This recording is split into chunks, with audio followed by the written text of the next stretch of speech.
Banywanyi bakunzi ba radio Umurisho turabaramukije. Uyu numwanya wo kumviriza ikiganiro ndondeza mushikirizwa n'ishyirahamwe Fokode kubijanye n'abanyagihugu Burundi bafatwa n'inzego z'umutekano mu nyuma bakabugwa irengero ryabo. Ikiganiro cuno musi ni ikiganiro kigira kane mu rukurikirane rw'ibiganiro bidasanzwe muri kumuraronka inyuma yaho umuvugizi w'igipolisi Petero Nkurikiye yubahutse gutangaza kwisekeza ndondeza ari ryo rifata abantu bakabugwa irengero mu nyuma ngo rikabishira ku nzego z'igihugu.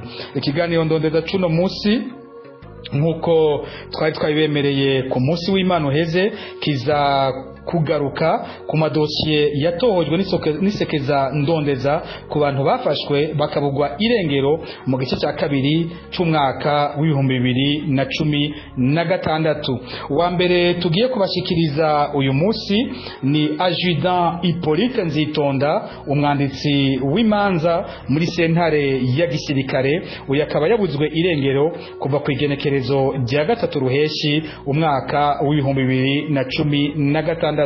Adjudant Hippolyte Nzitonda yarafise umunsi udasanzwe ico gihe kuko yari yiteguriye kuja kwakira umukenyezi wiwe yaravuye mu gihugu ca Somalia, aho yari amaze igihe ari mu ngabo z'u Burundi ziharanira amahoro aho mu gihugu ca Somalia. Hasigaye isaha imwe gusa ngo aje ku kibuga c'indege ca Bujumbura kwakira umukenyezi wiwe. Adjudant Hippolyte Nzitonda yitavye itelefone y'umuntu tashoboye kumenya, maze agiye kwitaba aca yakigwa n'abantu bari mu modoka ya Corolla yirabura y'ibiyo bitabona, baca bamwinjiza muri iyo modoka. Guhera ico gihe nta urasubira kumukubita ijisho. Icyadutangaje muri no dossier ni ingene igisirikare cyaje kigenza inyuma y'ifatwa rya Adjudant Hippolyte Nzitonda. Abarongoye Hippolyte Nzitonda haba muri sentare canke abamurongoye mu ikambi yo mu Ngagara aho yaba, bose baciye basaba ko baho amatohoza kuri iryo buragiwe.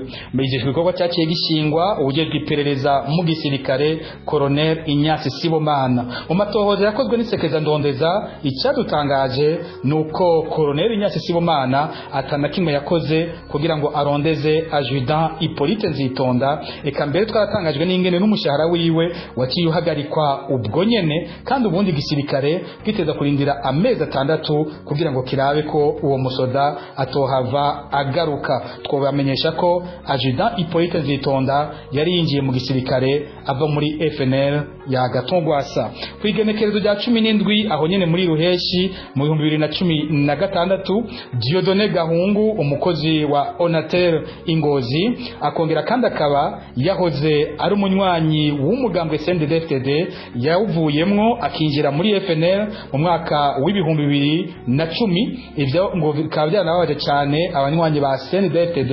Uyu rero Dieudonné Gahungu nawe yarahagaritswe aho kwigerekezo rya 17 ruheshi mu 2016, ahagarikwa aho yari kwinonora imitsi mu ho bita kuri Sona Sangwe yo ngaho nyine ku mugwa mukuru w'intara ya Ngozi. Ahagarikwa n'abakozi b'iperereza b'Ingozi baba baciye amujana ku hoteli ya Colonel Dominique Nyamugaruka mu Vyegwa. Kuva bamufashe nta urasubira gukubita ijisho Dieudonné Gahungu. Haciye nk'indwimwe gusa kuwa 24 ruheshi mu 2016, Armand Sabimana benshi bazi kwitazirano rya Nkokero, uyu nawe akaba yahoze ari umusirika ari ntwazangabo mu gisirikare ca kera abakuze kwitaba ex-FAB, akaba yavuyeyo ari ku ipete rya lieutenant. Yarahagaritswe ku kirabo benshi bita kwa DSS ku Musaga, akaba yafashwe n'umugwi wari mu mupolisi, abasirikare n'imbonerakure bose baje barongowe na Brigadier Rugo wo mu ikambi benshi bakunze kwita Kanjone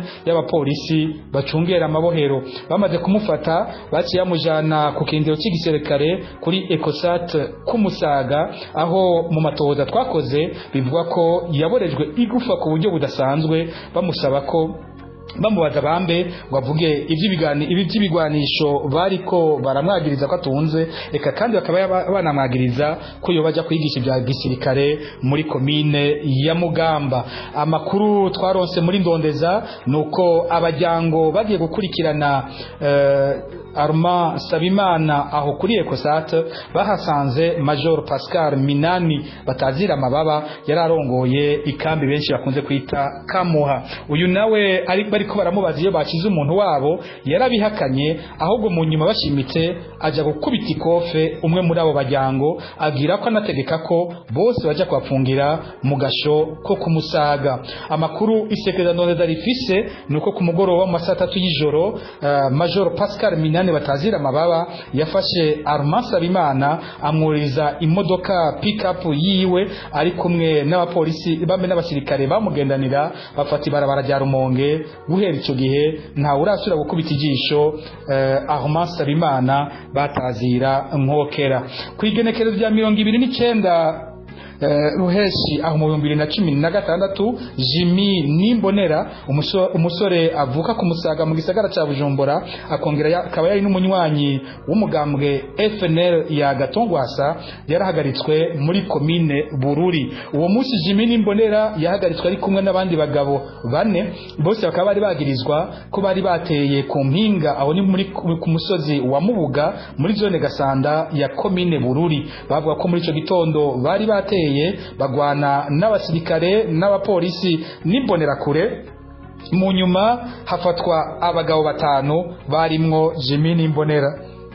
Bamaze gufatwa amafoto yabo yarakwiragijwe ku mbuga ngurukana bumenyi, barabonetse baboshe amaboko ari mugongo, mu nyuma banabashira mu modoka y'igisirikare. Ariko igitangaje hakinzwe imwe gusa kwigenekerezo rya 6 mu Kakaro, abagabo bane baratwawe imbere ya sentare y'Ibururi, ariko Jimmy Nimbonera ntiyigeze aba hamwe nabo bandi. Umuntu akabaza iyo Jimmy Nimbonera bari bamushize. Isekeza ndondeza rimaze kubitohoza twumvise ko wari cyegera cy'umukuru w'igipolisi ngaho Ibururi Jean Gentil Nizigiyimana benabura amatari w'ico gihe w'intara ya Bururi Christian Nkuru Nziza bategetse ko Jimmy Nimbonera akugwa mu bandi bagaheza bakaja kumutohoza ko ukwiwe. Amakuru akagira ko avuga ko Jimmy Nimbonera yoba yaragandaguwe ahubwo akaba yahambwe ngo akiri muzima.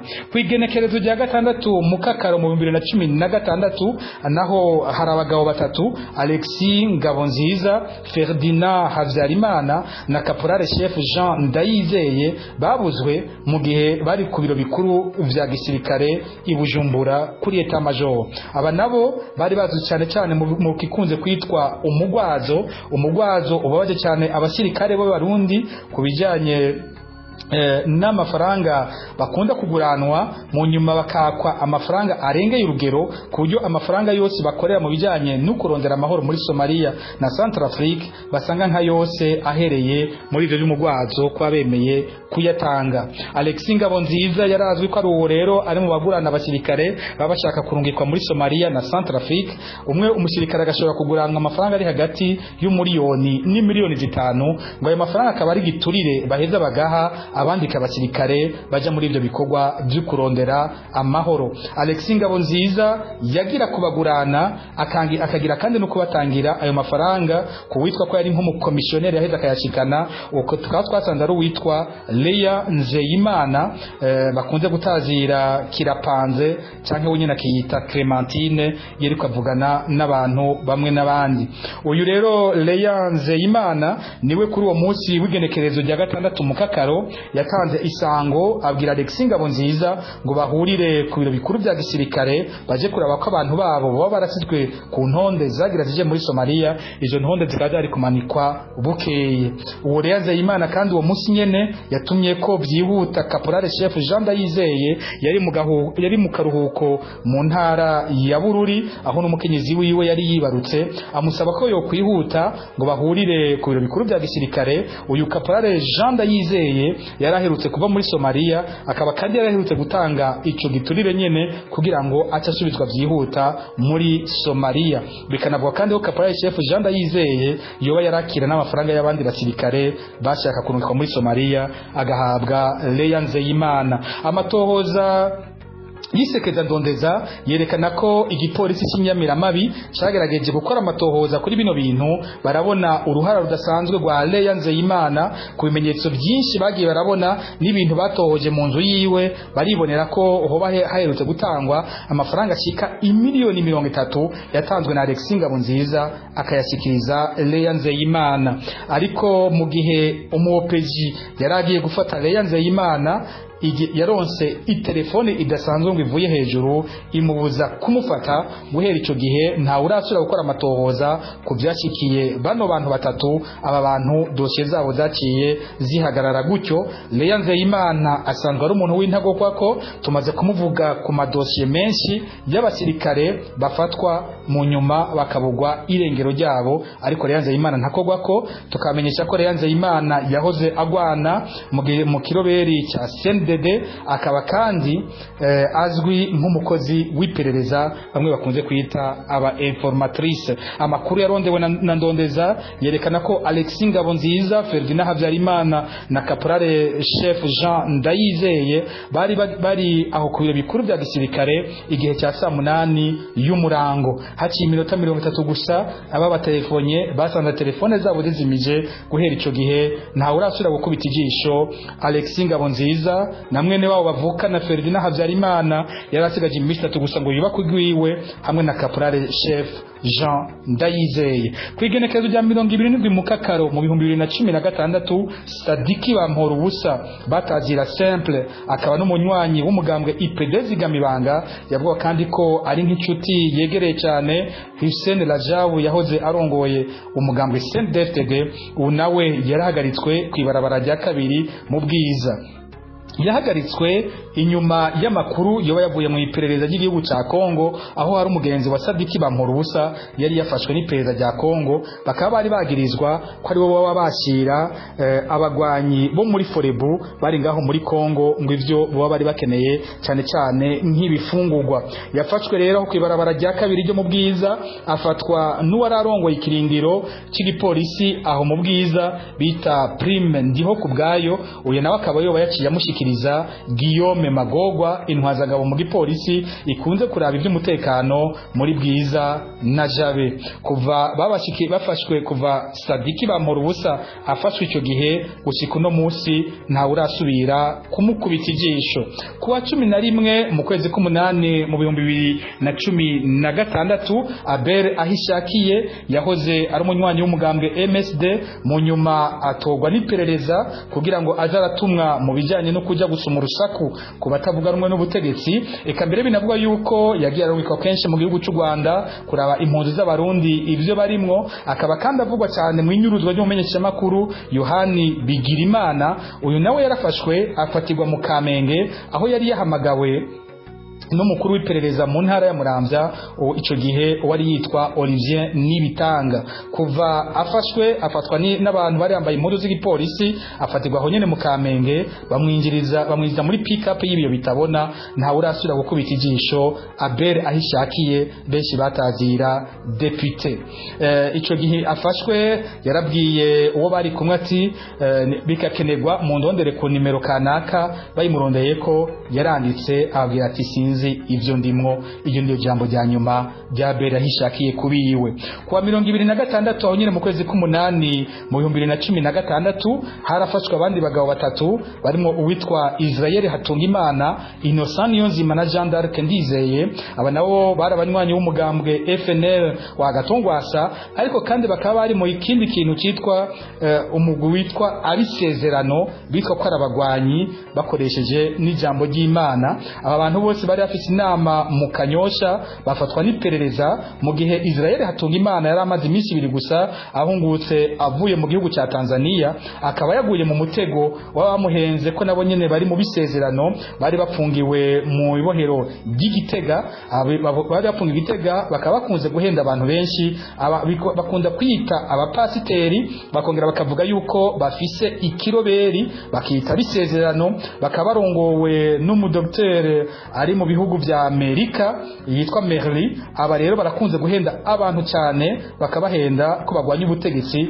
naho kumbara abakozi biperereza. Aba bantu bakaba bakorana n'ubundi yitwa ngo Achille Sabuwanka. Uyu nawe yahoze ari mpwazangabo mu gisirikare c'u Burundi, akaba ariko ngo ari umukozi akomeye cyane w'iperereza ryigenga rya Petero Nkurunziza, akaba akunze ari mu bantu bakunze gukurikirana bene ibi vy'imigwi ivuga ko igwanya ubutegetsi agata mu mutego abatari bake. Muri kino gihe bikavuga ko iyo bakorera mu gihugu ca Kongo. Kwigenekerezo rya 2023 kwezi kwa 11 mu 2016 nyene, uwitwa Apollinaire Nimbona yahoze ari umusirikare, akaba yarafashwe. Uyu nawe yafatiwe ku kirao bitara Caravane co mu Kajaga. Aho yafatiwe akaba yarafise umuntu bagiye kuhahurira w'umukenyezi, bivuga ko yamuteze mu mutego kuko uyu mukenyezi yari abana n'uwitwa Willy Habarishize batazirakanyisha. Yari umukozi akomeye w'iperereza, akaba n'imbonera kure itinyitse ngaho muri ako karere. Apollinaire Nimbona rero yafashwe n'abakozi b'iperereza bari barongowe na Joseph Mathias Niyonzima batazira Kazungu, ari kumwe n'ino mbonera kure Willy Habarishize. Bivuga ko bamaze kumufata bamupfungiye mu nzu itazwi iri mu Kajaga, aho yaba yamaze imisi ariko arahohoterwa, habazwa ibijanye n'igandagurwa rya General Adolphe Nshimirimana. Ibyo yoba yaravuze mu byo ariko arabazwa byo byaciye bitumwa hafatwa kandi uwundi yahoze ari umupolisi, akaba yarapfungiwe mu ntara ya Gitega muri no dosiye nyene ijanye n'urupfu rwa General Adolphe Nshimirimana. Benshi baribuka umunyororo yafashwe ahi Gitega, asohorwa mu ibohero yitwa Renova Nimubona. Mu nyuma bavuga ko yatorotse, bavuga ko mugenzi we yagerageje kurasa mu nzira yari yakiyemwo, bukeye hatogwa ikiziga ciwe, ariko igitangaje ico kiziga cyari kiboheye amaboko imugongo. Aba bose bikavuga ko baba barahohotewe, bagiriwe nabi bivuye kuri ibi by'amatohoza bari kwakogwa kubijyanye n'igandagurwa rya General Adolphe Nshimirimana. Ariko rero igitangaje kikaba ari cyo cyuko abo bafite icyo abizi ko aho kubashira imbere y'ubutungane iperereza ryo barishima kuca ribaka ubuzima. Kwigenekerezo rya 27 aho nyene mu kwezi kwa 11 mu 2016 abahungu babiri b'amahasa Bukuru Shabani na Butoyi Shabani barafashwe ku mugoroba mu bibanza bidasa. Hatangiye gufatwa Butoyi Shabani bafadirwa mu kirabo kiri mu Bwiza kwibarabara rya 6 inimero 12, afatwa n'umupolisi wo muri Api. Mu nyuma haca hafatwa Bukuru Shabani nabafatirwa naho umugenzi we yari yamutumiye witwa Patrick Kiza batazira Edmond, ariko amakuru ndonde zifise uwo Patrick akaba ari umukozi w'iperereza yaraje kumuta mu mutego. Bivuga ko Bukuru Shabani na Butoyi Shabani wabagiye gufungirwa muri yanzu iri mu Kinindo iherutse kuvugwa mu ireresi y'iradio BBC. Kuva bafatwa Bukuru Shabani na Butoyi Shabani na urasubira kuba kubita ijisho. Kuwa 8 Kigarama mu 2016 Jean Paul Gahungu yarasanzwe afise n'ubumuga yarafashwe imbere y'inzu yabamwo mu Kinindo. Aho naho hakaba ari habonetse mu gitondo cy'uwo munsi abakozi b'iperereza bagumye bahakurakuranwa cyane cyane uwitwa Jodasin. Abamufashe barimwo abambaye impuzu z'igipolisi, bakaba bamwijije mu modoka. Iyo modoka ikaba yamenyekanye ko yari y'urongoye iperereza mu gisagara ca Bujumbura uwitwa Kamatari. Uyu Kamatari yoba yari yemereye ko imodoka yari gwiwe, ariko bakavuga ko uwo munsi yoba hariho abantu yari yayitije atemeye kuvuga amazina yabo abariwo. Kuva Jean Paul Gahungu afashwe gushika ubu ntarasubira kumenyekana irengero ryiwe. Kuwa 30 Kigarama mu 2016 umugwiza tunga akomeye wo mu ntara ya Rutana Evariste Nyandwi yaritavye ku mugoroba telefone y'umukozi w'iperereza uwitwa Zashe niyo mwungere. Kuva mwitavye ntawe urasubira kukubita ijisho Evariste Nyandwi, ahubwo bukeye imodoka yiwe yabonetse ku kibuga cy'umupira w'amaguru ngaho nyene mu Rutana atanumwe ayirimwo. Ibijanye n'inyuruzwa rya Evariste Nyandwi birimo igipfungo cyinshi n'ibintu bitangaje. Iminsi ibiri imbere gusa imbere yuko afatwa yagize inama ku mugoroba n'umushikiranganje Emmanuel Niyonkuru ari kumwe n'uwundi mugwiza tunga yegereye cyane Petero Nkurunziza yitwa Adrien Ntigacika batazira ziranotse. Bukeye kwa 29 abanyenari batatu basubira kugirana inama. Igitangaje bukeye bw'iyo nama ya kabiri kwa 30 uyu Evariste Nyandwi batazira amatwi niko kuca hamagagwa n'uwo mukozi w'iperereza akabugwa irengero ryiwe. Hanyuma bukeye naho umushikiranganje Emmanuel Niyonkuru aragandagurwa atashe muhiriwe. Mu bantu bose rero bagize izi nama zibiri zikurikirana uwasigaye ni Adrien Ntigacika batazira ziranotse. Amatohoza yakozwe n'isekeza ndondeza akavuga ko bishoboka ko Evariste Nyandwi na ziranotse baba bari basangiye ihinguriro ry'umwavu ryariko rirubakwa hafi y'ikibuga cy'indege ca Bujumbura. Uyu munsi rikitwa ihinguriro rya Adrien Ntigacika yegereye cyane Petero Nkurunziza, rikunzwe mbere kugirirwa amatangazo n'ubushiranganje bw'uburimyi ku buryo womengo ni gisata ca leta. Adrien Ntigacika azwi mu madosiye menshi aba ari kumwe na Petero Nkurunziza, bikitwa ko bishoboka ko yoba ari we akorera. Ikindi gitangaje nuko uyu mukozi w'iperereza Zasheni yo Mwungere nawe yahavuye kubitwa cyane n'abakozi b'iperereza mu nyuma yitaba Imana mu kwezi kwa gatatu mu 2017. Akaba yariko yikekwa ko yaba yariko aratanga amakuru ajanye n'ibugwirengero rya Evariste Nyandwi. Aha rero ni amakuru y'ino munsi ikiganiro ndondeza kigarukiye. Tukaba tubashimiye mwese mwatwumvirije, tukabibutsa yuko mushobora kutwakora kuri ndondeza. Tuzosubira ku munsi w'Imanuza.